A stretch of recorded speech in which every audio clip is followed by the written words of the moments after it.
చూస్ country delight, live better. ఇప్పుడే country delight యాప్ని download చేసుకోండి.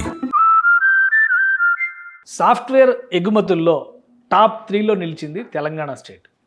హైదరాబాద్ జాతీయ స్థాయిలో తనదైనటువంటి ముద్ర కనబరుస్తూ ఎక్స్పోర్ట్స్లో ఏమాత్రం పట్టు తగ్గలేదు అనేటువంటి నిరూపణ చేసింది. అయితే టోటల్గా ఈ టాలీలో హై పర్ఫార్మెన్స్ చూపించింది అన్నీ కూడా దక్షిణాది రాష్ట్రాలే. ఇందులో ఆంధ్రప్రదేశ్ స్థానం ఎక్కడ ఉంది, దీనిపైన కూడా చర్చ నడుస్తుంది. అసలు చూద్దాం ఈ టోటల్ టాలీ ఏ విధంగా ఉంది, వాళ్ళతో కంపేర్ చేసినప్పుడు తెలుగు రాష్ట్రాల పర్ఫార్మెన్స్ ఏ విధంగా ఉంది ఒకసారి చూద్దాము. ఇది కేంద్రం రిలీజ్ చేసినటువంటి జాబితా 2023-24కి సంబంధించి జాతీయ స్థాయిలో సాఫ్ట్వేర్ ఎక్స్పోర్ట్స్ పైన కేంద్ర ప్రభుత్వం ఇచ్చినటువంటి వివరాలు ఒకసారి మనం పరిశీలించి చూస్తే కనుక నంబర్ 1 పొజిషన్లో కర్ణాటక కొనసాగుతోంది. కర్ణాటక స్టేట్ STPL ద్వారా, అంటే స్టేట్ డెవలప్ చేసినటువంటి technological park, software technology parks of India ద్వారా డెవలప్ చేసినటువంటి వాటి ద్వారా 4,09,95 కోట్ల రూపాయల ఎక్స్పోర్ట్స్ జరిగినట్టుగా, అలానే SEZల ద్వారా జరిగినటువంటి పర్ఫార్మెన్స్ చూస్తే కనుక 2,10,929 కోట్లు కనిపిస్తుంది. మొత్తంగా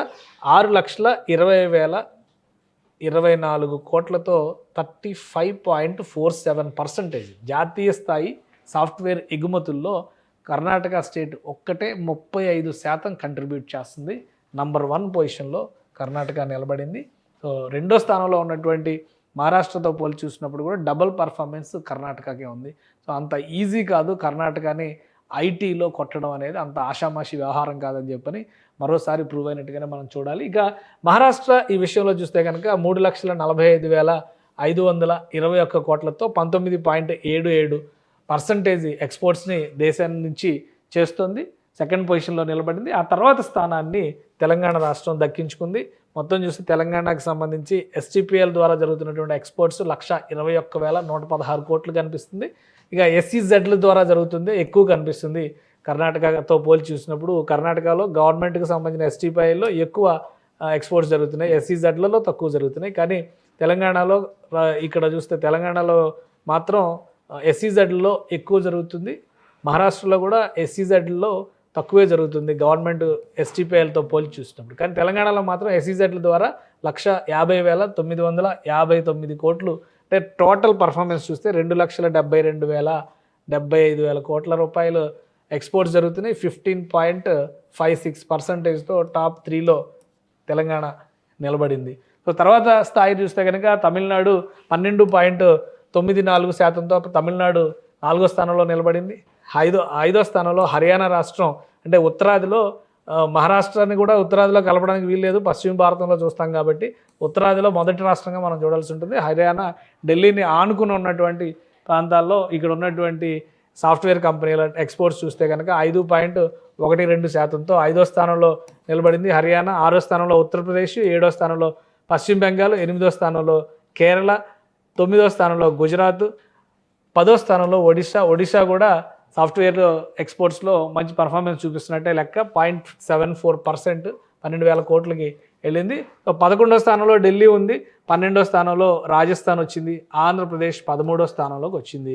అది కూడా కేవలం STPL ద్వారా జరుగుతున్నటువంటి డెవలప్మెంట్ 2,850 కోట్ల రూపాయలు. అటు విజయవాడలో ఉన్నాయి కానీ వైజాగ్లో ఉన్నాయి కానీ SEZలకు సంబంధించి ఏపీలో SEZలు సాఫ్ట్వేర్ రిలేటెడ్ SEZలు అయితే లేవు, అది నాట్ అప్లికబుల్ అని ఇచ్చారు కాబట్టి 0.16%తో ఆంధ్రప్రదేశ్ IT ఎక్స్పోర్ట్స్లో సాఫ్ట్వేర్ ఎక్స్పోర్ట్స్లో 13వ స్థానంలో ఉంది. తెలంగాణ 3వ స్థానంలో ఉంది. 10 స్థానాల డిఫరెన్స్ ఉంది రెండు రాష్ట్రాలకు కూడా. తెలుగు రాష్ట్రాలకి సంబంధించినటువంటి పర్ఫార్మెన్స్ అది. జాతీయ స్థాయి నివేదికలను ఒకసారి మనం పరిశీలించి చూస్తే కనుక దేశం ఏ విధంగా ఉంది, అసలు మొత్తం ఓవరాల్ పర్ఫార్మెన్స్లో మన దేశం నుంచి అవుతున్నటువంటి సాఫ్ట్వేర్ ఎక్స్పోర్ట్స్ చూస్తే కనుక ఓవరాల్గా మన దేశంలో అవుతున్న సాఫ్ట్వేర్ ఎక్స్పోర్ట్స్ విలువ మొత్తం 17,48,141 కోట్ల రూపాయలు ఎక్స్పోర్ట్ అవుతున్నాయి.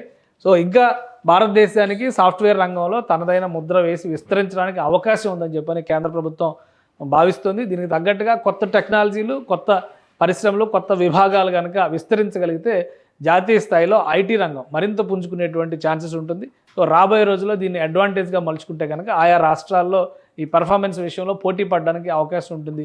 ఇప్పటికీ కూడా ఐటీలో తిరుగులేని రారాజు అంటే కర్ణాటక స్టేట్ అని ఒప్పుకోక తప్పని పరిస్థితి. ఈ డేటా చూస్తే కనుక రాబోయే రోజుల్లో ఏం అద్భుతాలు జరుగుతాయో వేచి చూడాలి. సుమన్ టీవీలో మీ పర్సనల్ అండ్ బిజినెస్ ప్రమోషన్స్ కోసం కింది నెంబర్కి కాంటాక్ట్ చేయండి.